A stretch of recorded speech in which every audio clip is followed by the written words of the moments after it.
It's the Criterion. It's the Criterion. Criterion. N. Project. Hello, everybody. Welcome to a new installment of the Criterion Project. Today, we're gathered here to talk about Akira Kurosawa's 1958 classic, The Hidden Fortress. Yay! That's right. I am Conrado Falco, and as you can hear, I'm joined here as always by the wonderful Rachel Wagner. Rachel, how are you doing? I'm doing pretty good. Yeah, it's been a crazy couple of weeks since we last recorded. For me, I actually ended up in the hospital, so that was not the best, but I'm doing much, much better. I ended up with really high blood pressure, and and there was worried that do I have the COVID, and it turns out I didn't. I got tested the second time, and was able to get on some medicine that has helped me so much. And it's just been a bit of a wild ride for me the last couple of weeks. So, yeah. Yeah. Well, I'm glad to hear you're doing better. Yeah. Yeah, because that was a scare Yeah. a couple of weeks ago. But yeah, we're ready to talk about some movies. Yes. Not only that, but we also want to take a moment to talk about the year anniversary of our podcast. It's been a little over 1 year since we started the Criterion Project, and we thought we'd take a look back so that, maybe someone who's listening for the first time can go back and listen to some of our favorite episodes. So, Rachel, what are some of your favorite episodes? What would you recommend for someone who's getting into the podcast? Yeah. So this has been really fun to do this podcast. The reason why I wanted to start it is because I knew that if I signed up for the Criterion channel, I wouldn't really use it the way that I should, because I don't know, there's just so much things that get in the way and you don't end up using it. And I thought that I started this podcast pretty much for sort of selfish reasons that I knew it would help me to be able to get better use of the service. And I thought it would be fun to do it with you, because I knew that we had very different opinions about a lot of things. And there's especially when you're talking about classic films, there's sometimes a I don't know, desire of like, well, you can't say anything against them. You can't have an opinion about them. You're not allowed to dislike them. But I knew that wouldn't be the case with you. And so that would make the conversation good and interesting. And because if you have, I don't know, I mean, I guess it could be, it is fun when we do agree, but when you have different perspectives, that makes for an interesting show as far as I'm concerned. So that's kind of why I wanted to start it. And I think it's been really, really fun and a good learning experience along the way. And it's been a lot of highlights. I would say that probably my episode that I was the most glad that I stretched myself, I guess, a little bit and saw something that I wouldn't have maybe seen otherwise is probably all about my mother. And getting to see an Almodovar film, the conversation that we had about it, I thought was really good. And I don't know, that's just probably not a film I would have seen on my own, but I really liked it a lot. And I think that's one that stands out to me. Great. Maybe a film that I would have eventually gotten to because it had been in my list for a while, but I was really glad that you picked so that I could finally see it, and I ended up loving it so much. For me, is The Shop Around the Corner when we did it for Christmas. Yeah. And that is such a delightful movie. It became one of my favorites, and I'm so glad we picked it. And I think we had a pretty great conversation about that too. Yeah, I think so too. And that actually I had that on my list as well as one of my favorites. That I I think that it's kind of interesting because yes, we have very different opinions about things, but I feel like we have a shared love of romantic comedies that maybe would be an unexpected that they wouldn't guess, but that one's so well done. And we had already kind of podcast about You've Got Mail in That's our right. best of 1999, and so I think we already kind of knew that we both liked that, and so going back and watching the older one was just fun, Mm-hmm. really fun. And we've had a pretty good stretch, I feel like, the last 6 months of movies that we at least I think both appreciated and have had Yeah. yeah Yeah. We've been been fun. we've been agreeing a lot lately. Yeah. Um, Yeah. I also think we've had a pretty good stretch of episodes lately as well. I think Hmm. I really liked our conversation about Jackie Chan, Police Yeah, Story, that was fun. and our last episode with Rosa Reviews, who came on to talk about On Yeah. the Waterfront. I thought that was really good too. Yeah, that was really fun. And with Eric coming on too for the red shoes, that was fun. Hmm. So yeah, it's been really good. I another one that I remember, even though I really didn't like the movie, but I thought the discussion was really good, was the Tukibuki discussion. Uh, Yeah. because I don't know, I thought that gets to the core of what like Criterion is and what the podcast is, talking about what is art versus uh, what is highfalutin nonsense. Like where's that the kind of divide there? And I Hmm. thought we had a really good discussion kind of about that. And Hmm. um, I remember quoting Roger Ebert's review of Film Socialism, which is a movie I can't stand that movie, and kind of having that discussion about where's the line between what a artist slash director expects us to bring to the table and what they have to provide. Kind of Hmm. that was a really a good episode as well. Yeah. What do you think has been our biggest disagreement? Do you think it was Tukibuki? Probably Grey Gardens, I think, was our biggest disagreement. Oh yeah, I Yeah, remember that. That because was really early on. yeah, because I love that movie, and I Hmm. think it's, uh, I, I, I think that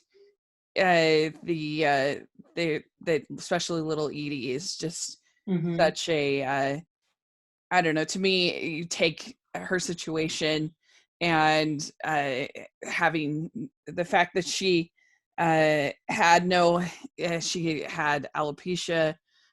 She had so many of these things going against her, and yet she became a fashion icon. And to me, she's just such a fighter, Hmm. and just I love her, Yeah. and I feel like she actually, if anything, she's the one who kind of exploited the males, and she kind of uh, even her mother, she was the one to kind of have the last laugh over her mother as well. And Mm. I just love her so much, and I love the movie, and I think you weren't as big a fan, and that one was also really challenging, just as far as even getting it out because we had so many problems, and so it was a Oh, memorable that's right. We had episode. audio problems. Yeah, it was Yeah. a memorable Although, episode in a lot of ways. yeah, definitely. It was one of our early episodes. Also, we were starting to get the hang of it. And although I will say, I think that is not so much that I disliked the movie, more so that we had different interpretations of the movie. Yeah, Um, that's I was going to say our biggest disagreement was probably Babette's Feast, which yeah, you, just because you also a movie that you absolutely love, yeah, and I wasn't really into it. hmm, Um, yeah, that's fair. Yeah, I yeah, and Tukibuku we did just definitely disagreed on that one, yeah, but I think those two were very, very. We had very different opinions about those two movies, and they came one after the other. So that was a rough patch for yeah, us. we did. But I think they made for good episodes. I So do. Yeah. I really liked The Housemaid. That's definitely a movie I wouldn't have watched otherwise. that was a lot of fun and kind of bonkers. Yeah. I remember I did not like The Other Side of Hope that you Oh, thought that's was so right. funny, and that Hmm. was, I don't know, just that's the hard part about comedies is it's really hard to talk about comedies because at a certain degree you either think they're funny or you don't, and that's it. Like you either laugh or you don't laugh, and I Hmm. think it's tough Yeah. to talk about comedy sometimes. We've tackled a number of comedies, so I'm hoping we're getting better at it. I Yeah, think our Hollywood Shuffle and Hard Day's Nights yeah, conversation maybe will show that we have hmm gotten better at it. yeah. I liked uh, our very first episode is about the movie Safe, and I love that Mm, movie. It's just as far as movies that probably some of my favorite movies that we've talked about. That still is probably one of my hmm. favorites. I really, and I mean Yeah. it's kind of eerily relevant to what we've been Hmm. experiencing. Yeah, I love Safe as well. I think that was a great way to start a Hmm. podcast. And also, like you say, it's a very relevant movie Hmm. nowadays, and it's available to watch on the Criterion channel right now. Yeah. It wasn't on there for a while, but now it's back. So if anyone wants to catch up with that, Yeah. I really recommend it. Yeah. Um, Do you think that there's been what's one thing that you would critique about the channel itself, and what's one thing that you've really enjoyed about having it? mhm. uh, One thing that happened to me a couple of days ago about the channel is that I was watching a movie late at night and I fell asleep. Uh, so the next day I wanted to finish it, but there was uh, the channel does not have a continue watching option that pops up right away. You Mm, know, like it does. yeah, So like I was halfway through a movie and then I had to go search for the movie and then I could resume where I had left off, but it wasn't like an immediate thing. So it wasn't a huge deal, but it made me think of, oh yeah, maybe this is like a sort of like artistic thing of like you should watch it in one sit or whatever. But it was a little annoying because I was just, fell asleep because it was like 3 yeah. a.m. I wish that they made it.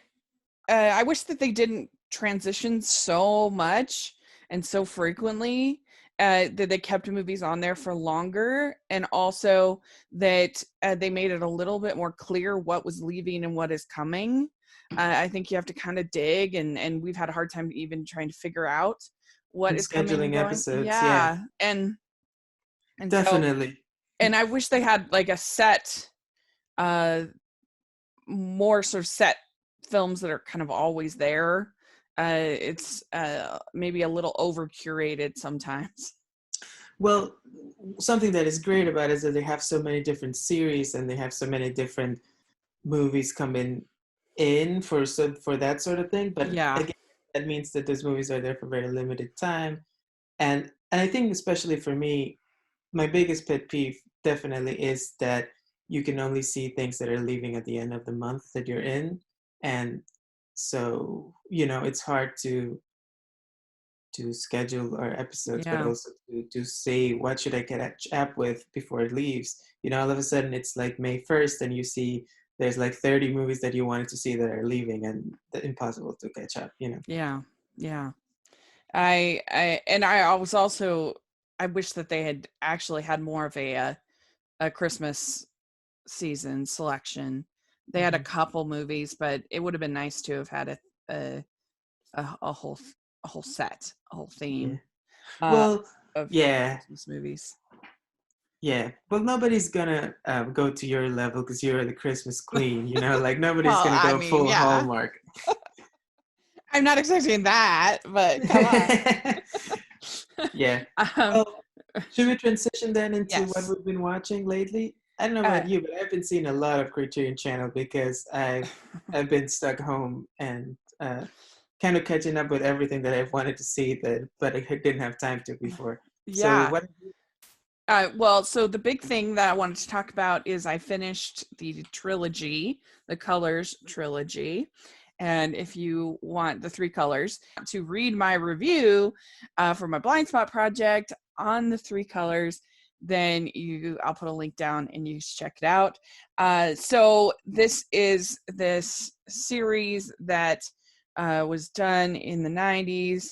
And I think the first one, which is called Blue, is really good. It's done by director Krzysztof Kieslowski, and it's Blue was very good about this woman who is her husband dies in a car accident at the beginning, husband and daughter, and so it's about her grieving and her moving on. And it was very good with Juliette Binoche, and the way they used blue, the actual color in the cinematography, was really beautiful and interesting, and I enjoyed it. And then there is the next one is called White, and it's about this man who is getting divorced from his wife because she claims they've never consummated the marriage, which is actually true. And he goes off on this sort of revenge thing with he gets involved with organized crime. And I really didn't like White at all. I just really disliked this man. I thought he was really annoying, and I didn't think that I don't know. I didn't think it was like trying to be funny, but I didn't think it was funny. I thought it was more irritating, and I don't know. I just didn't like White at all. And then Red was really good about this. It's about this woman who's a model who ends up finding this dog, and she brings the dog back to the owner, who is basically like snooping on all of his neighbors and listening to their phone conversations. And then she ends up becoming kind of involved in kind of other people's lives and getting invested in other people's lives. And it gets, this web kind of ends up getting built around her and these neighbors and him and the dog. And I don't know, it was really good. And so I liked Blue, I liked Red, I really disliked White. So I guess that was sort of my takeaway of the trilogy. Interesting. So Yeah, I definitely I've never seen White, but I've heard from people that it's the most divisive one. That, there are some weirdos out there who say it's their favorite, but then there's a lot of people who say it's their least favorite. So yeah, I was like, what on earth it's were also the they most thinking? supposedly comedic, right? So Yeah, I guess it goes back to your thing about the comedy. It's so much about like personal taste yeah, in a way, yeah. It was not my taste, that's for sure. All right. Yeah. Well, I have two movies that I want to talk about because I've been seeing a lot, and one of them I watched last night is the movie Close Up, Iranian movie by Abbas Kiarostami, who's a director I really love. Mm-hmm. And this is one of his most celebrated movies. I had never seen it. It's a sort of, I'm actually very curious to see what you would think of it, because it's a kind of fiction documentary hybrid. So it's about this man in Iran who kind of pretended he met this woman on a bus, and she confused him kind of for a famous director, and he kind of went along with it, and he came to visit this family, and eventually they realize that he's not the director, and he goes to trial about this. But he kind of didn't, like, the crime is just the impersonation. Like, he wasn't trying to, it's a bit of a question, but you get the sense that he wasn't trying to really get money out of them or like swindle them in any particular way. He just was really excited to go along with this idea that he was a famous movie director. And the way the movie's shot, you have footage of the trial in which this guy, Sapsian is his name, kind of explains everything that happened and defends himself, basically, because trials are kind of a little different, or at least I don't know too much about this legal system in Iran. But this particular trial, there were no lawyers, so the defendants and the plaintiffs just had to do the arguments themselves. So he's defending himself for a lot of the time.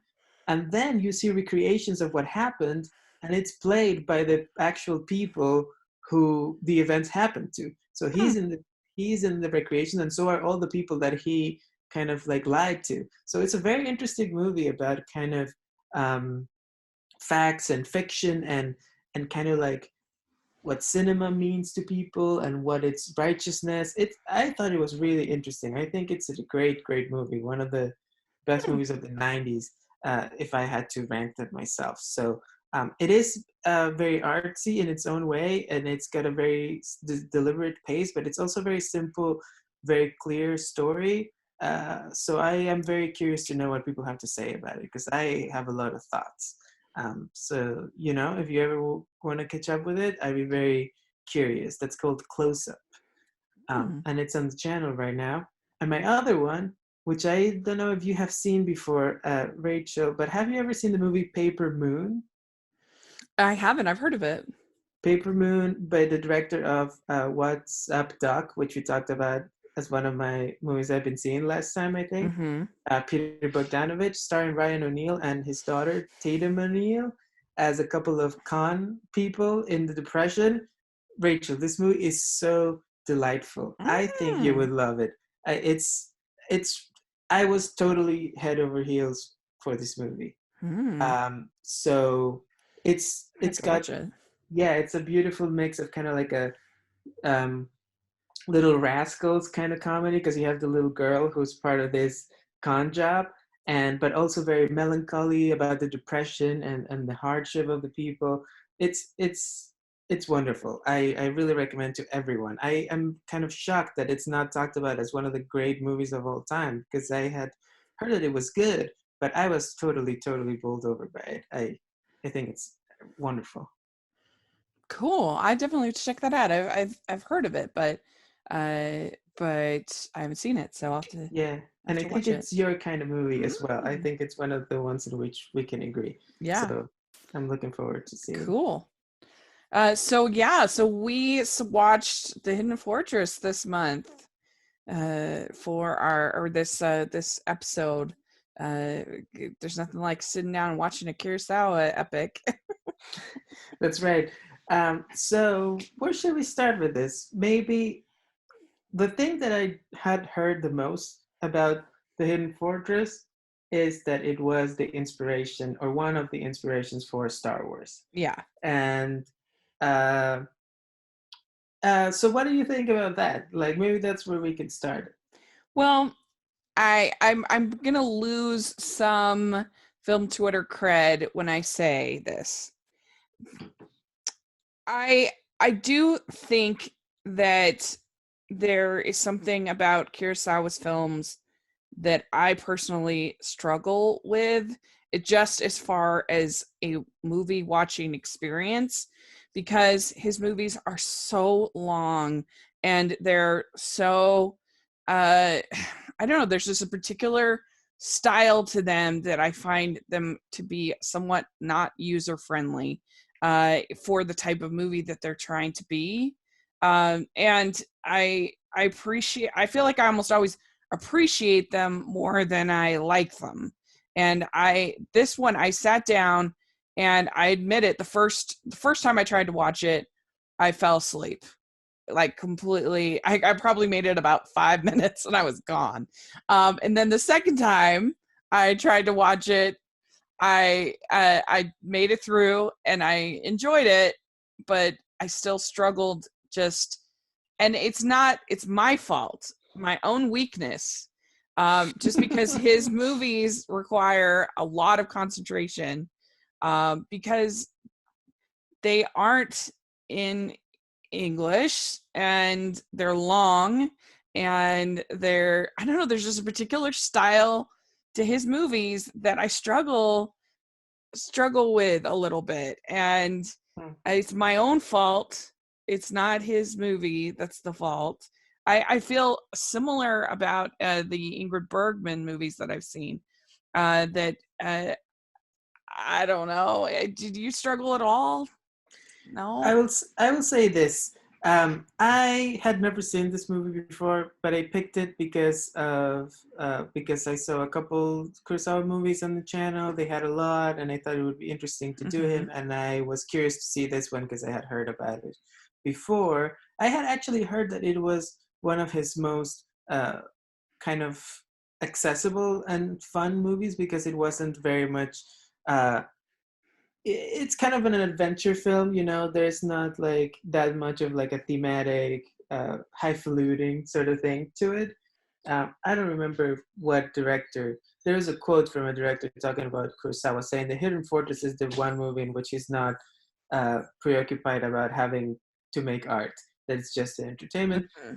But I will say that I was not super into it as well. I think the movie is like you say, it's a little too long, uh, and it wasn't it wasn't my favorite of his. There's some stuff that I can appreciate about it and I can talk about, but I'm getting the sense that it's not necessarily um, the best Kurosawa that I've seen, and it's also maybe not the best entry point, even though I had seen a couple other people mention it as such. Mm-hmm.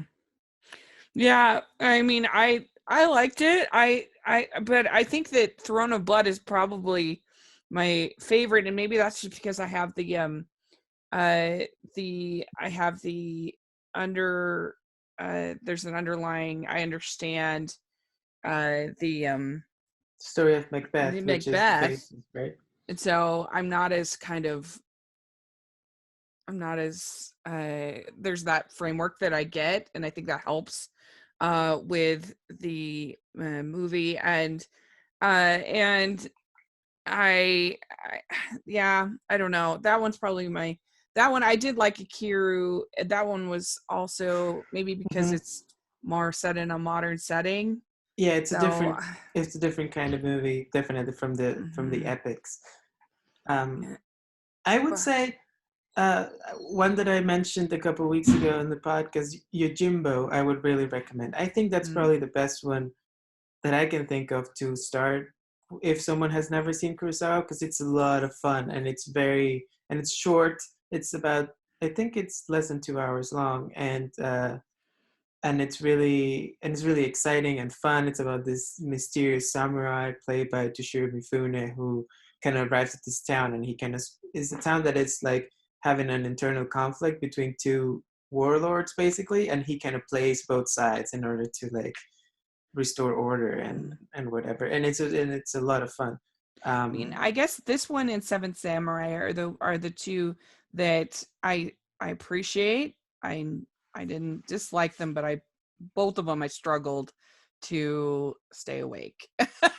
I mean, I'm just gonna be honest. I did. I kept falling asleep watching both of them, and they're both really long. And you can see when you're watching them, you can see so obviously how both those movies were incredibly influential on so many films. And I get it, but I don't know, just something about it just makes me sleepy. hmm. So let's say something nice about this. What is Yeah. something nice that you liked about the movie? If you can't think of anything, I can go first.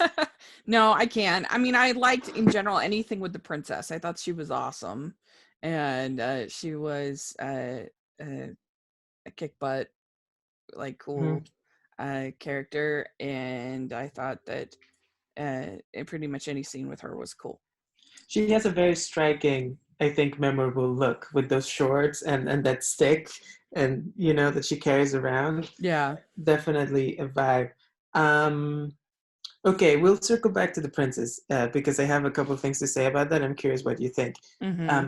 But the thing that I liked really a lot about the movie was the cinematography.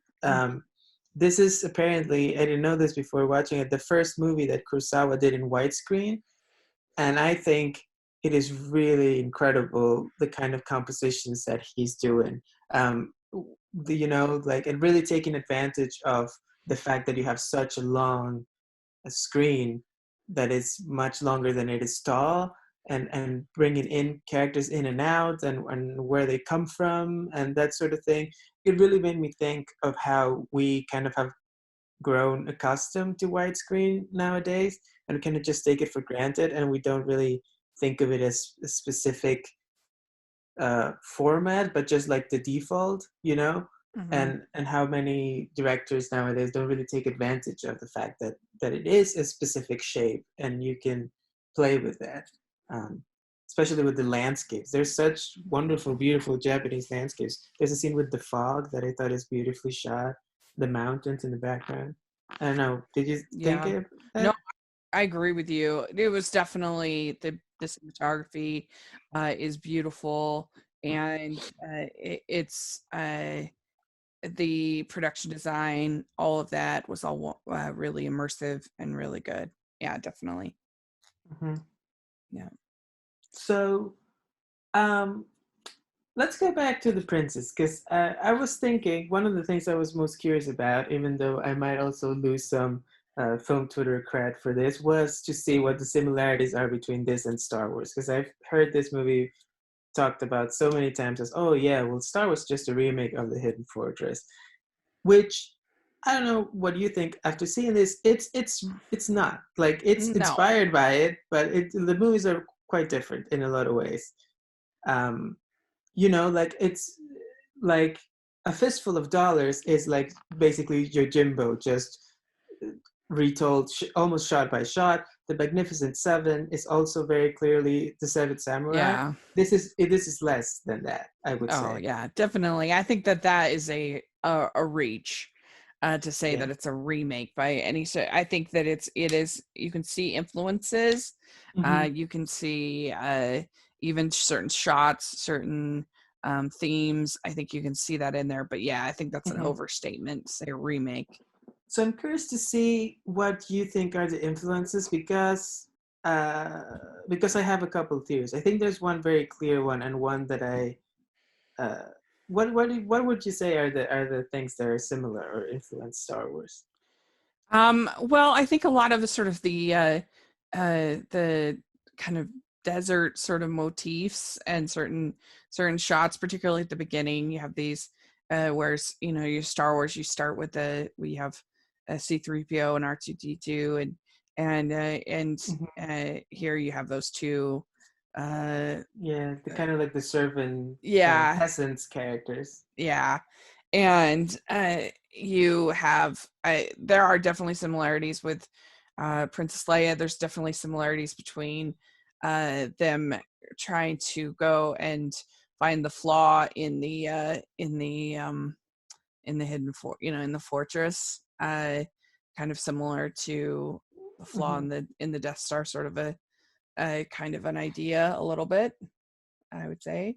Yeah, uh, yeah, I agree with you. I think that's absolutely right. I saw, after watching the movie, I saw an interview with George Lucas that they have up on the Criterion channel, in which he talks a little bit about what influenced him, and he himself is trying to downplay how much of an influence it play. I think he's doing actually the opposite, maybe, of what the people I heard about before were doing. If they were being like, "This is exactly the same," he was saying like, "No, no, no, it's almost nothing alike," which I think he's like trying to cover himself a little bit.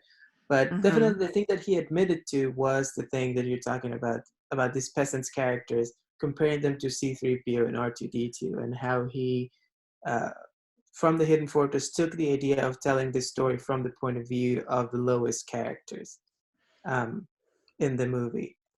Even though the Hidden Fortress, I would say, kind of keeps that going for the whole time, and in Star Wars, you kind of start with them with the droids, but then they kind of like then Luke takes over, right? Um, Yeah. so Yeah. that's definitely different. And then he talked about the princess, and he said that it was more of a coincidence. But I don't know. I think the whole idea of having to transport this princess secretly through the borders, and the princess is like this headstrong, tough character, it made me think a lot about Princess Leia. Yeah. Yeah, I think so. And I don't know, uh I just felt like even the way that they had her, uh she was mostly in white, and then you see that in Princess Leia is in white, and the way Mm, that yeah. she kind of stood up to the other characters. Definitely stands out, in particularly in this kind of very very traditional, more conservative kind of type settings. To have this kick butt woman character Mhm. definitely stood out, and Leia definitely stood out in that original film. Hmm. I think we agree that the princess is our favorite character. Would you say that? Oh yeah, definitely, And definitely. I think I was most interested in terms of plot or themes with her personal Hmm. journey. Yeah. Of I thought it was very interesting to have this kind of, you know, a royal kind of come down, pretend to be a peasant, pretend to be a mute woman in order to get through the border, and kind of get the scenes in which she gets to see how people live outside of the castle and outside of royalty, and they kind of that seems to change her mind about some stuff, right? Then when Yeah. she which I thought was interesting because that I think would have been a bigger deal in Japan after the World War, in the 50s. Maybe some time has gone by. It's about 10, more than 10 years removed, but I think it's a period uh, maybe in which the kind of the Japanese code of honor and the tradition is maybe being uh, questioned or Hmm. re-examined in a way that it hadn't been before. Well, and I also appreciated the fact that she was an interesting character. She was an entertaining character, because a lot of the times the female characters in like kung fu type movies, in samurai type movie, like Asian cinema, a lot of times in my experience, the female characters can be very irritating and kind of hard to stomach. and Hmm. Hmm. and so it was refreshing to have a character that I not only liked but uh, found entertaining and tolerable. Hmm. Yeah, even when she is kind of pretending to be mute and really doesn't speak for the whole time, you can tell Yeah, how strong and smart she is, the way she yeah, treats the people around her, and how she kind of like plays the peasants who are maybe we should talk about the peasants. What do we think of them? Talk about irritating characters for yeah. me They weren't my personally. favorite. They weren't my favorite. They were pretty irritating, and I mean, I guess they were kind of supposed to be, but a little of those went a long way. Yeah, I wonder how comedic we're supposed to think of them, and how they come across when you know Japanese and you have the context of what they're saying and how they're saying it more so than we do. Hmm. Um, because I agree, I found them pretty irritating in the way they behaved, but uh, also kind of despicable, right? Like they are. I mean, I guess they're poor peasants trying to just get a quick buck, but they're like obsessed with this gold, and they like even are thinking of like taking advantage of the princes, and Yeah, like they, they don't seem like particularly noble characters. I no, guess that's kind of the point, I they're very suppose. selfish for sure.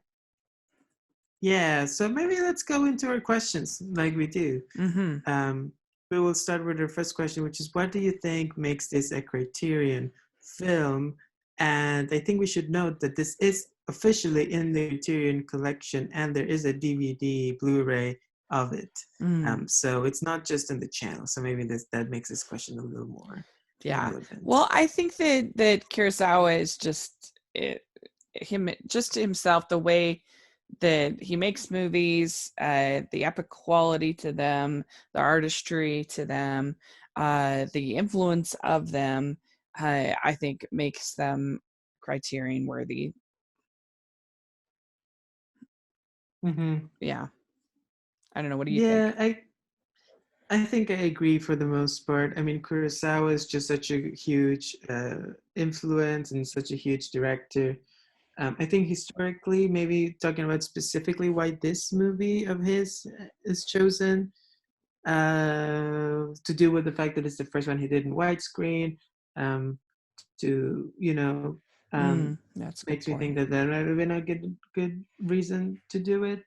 Um, but yeah, I think it's mostly just if based on what I'm thinking about the movie, I think it's just the idea that any Kurosawa movie is interesting in its own way, and he's such an important figure.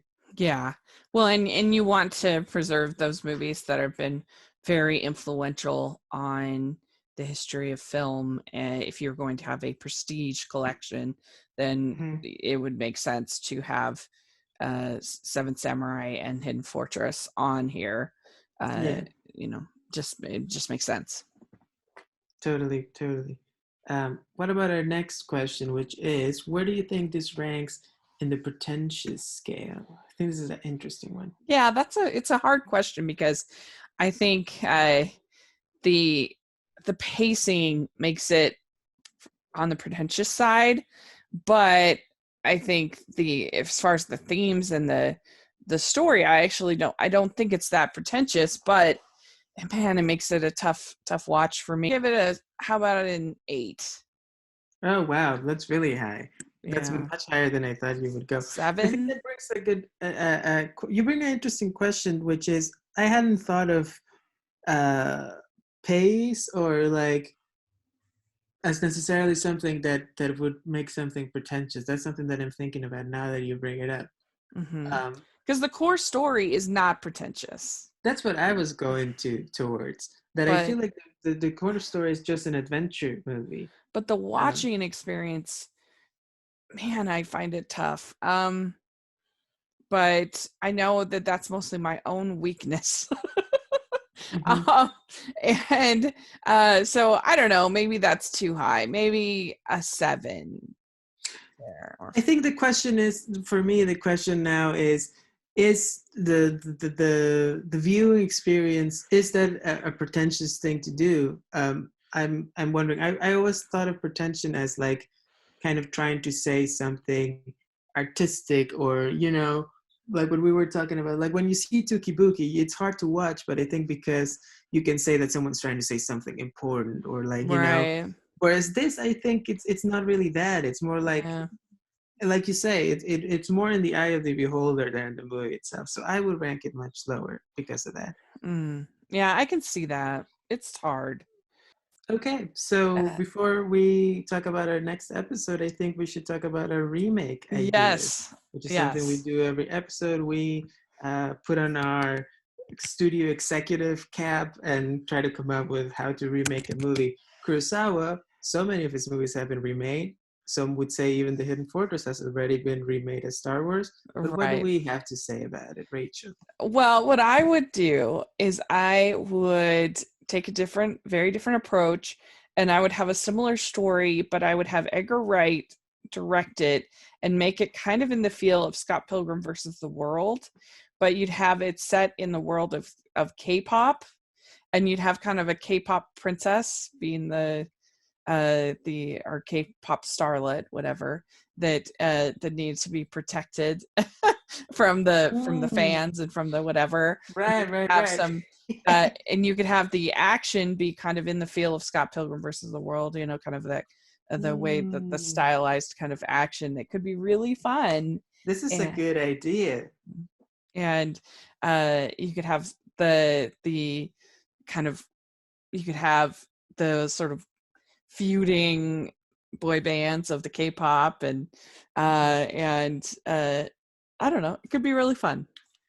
Yeah. Yeah, I think this is a really good idea because you're right. Who are kind of like the princesses of today, the Mhm. people that need to be go undercover if they want to cross town amongst the normies? Yeah. Definitely a pop star would be perfect for that. Hmm. Oh, that's a great idea. My pitch is um, a lot of what watching this like sort of ancient Japanese medieval movie with all the swords and the mountains made me think of other ancient kind of civilizations that maybe we haven't had as many movies made about. um, because obviously the Japanese film industry was its own thing back in the day. They could make a lot of these movies, but I was thinking of like Latin America and South America, where it come from, and how uh, I haven't really seen a movie like that come from there. So I was thinking like a version of this movie set in like an ancient, either the Aztec or Inca Empire, something like that would be really cool.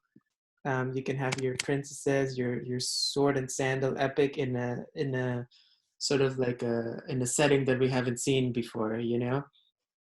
Mm-hmm. And for that, I was thinking of Brazilian director Kleber Mendoza Filho, who has a new movie out this year called Bacurau, which is basically about this Brazilian town having to defend itself from like some rich invaders who have come to basically hunt them for sport. And it's this very, he usually does very like Cannes Film Festival, but you would say pretentious movies, and that are very slow and thinking. But this new movie of his, it's an adventure movie. It's like very exciting. There's a lot of violence, but there's also a lot of comedy and adventure. And I think he would be a great fit if he wants to go into that more uh, commercial mainstream direction. To make, I would be curious to see what he does with an epic story about, uh, you know, warriors and princesses. So Yeah, yeah, that's my pitch. that sounds good. That sounds really good. So yes, if you're listening, let us know what you think, and be honest. It's okay if you struggle with Kurosawa. Let us Mhm. know. It's It's and also it's also okay if you love Kurosawa yeah, and want to yeah, call us a bunch of dummies for not getting it this time. yeah. That's right. That's I right. just want to say in my defense, I do love some others of his movies, and I love Yojimbo. That's right. Yeah. It's really just Seven Samurai and this one that I struggled with. So I'm not that uncultured. But let us know what you think. We'd love to hear your reviews of Hidden Fortress and what you Absolutely. think of it. And Rachel, next time it's your pick, so why don't you give us a little preview? Yes. So I was really excited to see that they had the Jean Arthur grouping because I love her and I think she was really great. She was always sort of the smart aleck, the tough talker kind of type character in the romantic comedies. And I love Mr. Smith Goes to Washington. That's on there and that's really great. But there's one called Talk of the Town, which I wouldn't say when it came out, it wasn't underrated. It was nominated for Best Picture, so you can't really say. But I feel like the legacy of it is underrated. It's one people don't really talk about, and I think it's really funny. And basically, it's about uh, she owns this house, and her childhood friend, played by Cary Grant, has been kind of convicted of a crime that he didn't commit, and he escapes, and he ends up in staying in this house that she ends up renting to this professor who played by Ronald Coleman, who is a a professor of law. And Okay. so they end up, he's disguised as the gardener, and they end up having these sort of philosophic discussions about law and what is just and different things like that. But also, it manages to be really funny. So it manages to mix Hmm. together some real concrete sort of discussions with also lots of funny laughs. And I just Hmm. really enjoy it. I think it's really good. Cary Grant's great, and Gene Arthur's great, and so I'm excited to talk about it. I feel like it's I've long felt if people ask me what's a classic film that that I should watch that is a little bit more obscure, it's one I would definitely push on people. So I'm excited to Push it watch on it me. and push it on you. And I feel like it's one I feel like it's one that you'll like because it has that sort of the romantic comedy underpinnings, but also has sort of this social discourse kind of side of it as well. Yeah, And it sounds like a screwball comedy kind of thing, huh? it's a screwball comedy, but then it also has some deeper themes to it, I think, that it tries. So Oh, it'll okay. definitely be interesting to talk with you in particular, I think, about. And I don't know, I just really enjoy it. So I'm excited to talk about Talk of the Town. Great. I'm looking forward to it. I have to say, I realizing just now, I've never seen a Jean Arthur movie. Mm, She's not an actor that I was particularly aware of as a even as a big star of the past. So I am interested to see what's going on here. Yeah. Um, Well, I would always curious. definitely recommend Mr. Smith Goes to Washington for sure. That you ought to see that way. It's Hmm. available. It's a really great movie, I think. But I just thought doing Talk of the Town would be Hmm. more of a hidden gem to Yeah, people to watch. So and that's what we love about this show is trying to introduce people to movies they might have not seen before and ourselves, yeah. as we talked about earlier in this episode. So yeah, I'm definitely excited. Very good. Great. Well, again, let us know what you think. And Hmm. yeah, we'll be back next in a couple of weeks to talk of town. Yeah, catch us on Twitter. We are at Criterion Pod. Yeah, And if you want to find me directly on Twitter, you can do that at Coco Hits New York. And great. Rachel? Yeah, you can find me at Rachel's Reviews, all of our social media, iTunes, YouTube, and on Rotten Tomatoes. So check that out. And you can find me at the Hallmarkies podcast. So we're doing tons of content over there at Hallmark. So check it out. All right. Well, I'll see you next time, Rachel. Okay. Bye everybody.